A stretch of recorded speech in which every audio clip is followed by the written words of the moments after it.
Hello sir, our lesson for today po ay lesson for polynomials.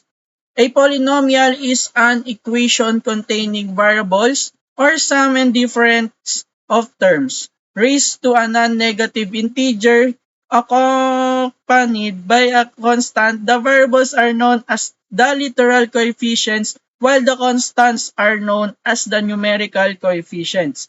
Thus, it is important to note that an expression can only be defined as a polynomial if a constant is accompanied by a variable. A polynomial containing one term is called monomial, two terms are called binomial, and the three terms are called trinomial.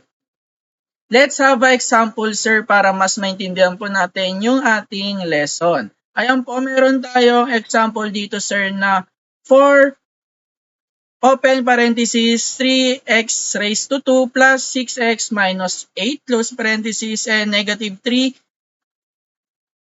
open parenthesis 2x squared minus 5x plus 7 close parenthesis. Ayan sir, bali imumultiply lang natin po siya sir. Imumultiply lang po natin si 4 kay 3x squared, kay positive 6x at kay negative 8. Kaya ang kinalabasan po niya ay 4 times 3x squared kaya magiging 12x squared. Tapos si 4 times 6x magiging 24x. Tapos si 4 times negative 8 kaya po siya naging negative 32. Ganito rin din po sir sa ating negative 3. Ayan sir, i-distribute lang din po natin siya kaya magiging negative 3 times 2x squared kaya po siya magiging negative 6x squared.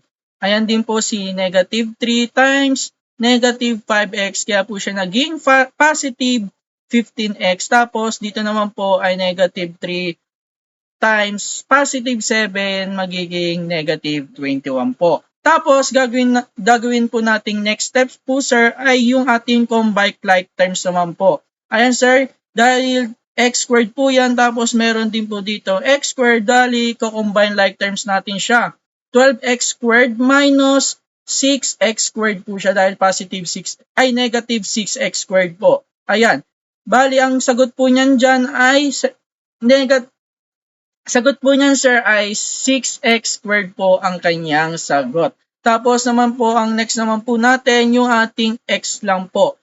Positive 24x plus 15x po. Kaya po ang kinalabasan po ng kanyang sagot po ay 39x. Tapos ang last po natin po sir ay negative 32 minus 21. Kaya po siya naging negative 53 po. Ayan po ang kanyang final answer po. Naka-arrange na po siya sir sa sa ABC. Ayan, naka-arrange po siya na 6x squared plus 39x minus 53. That's all for lesson for today po sir. Sana may naintindihan po kayo.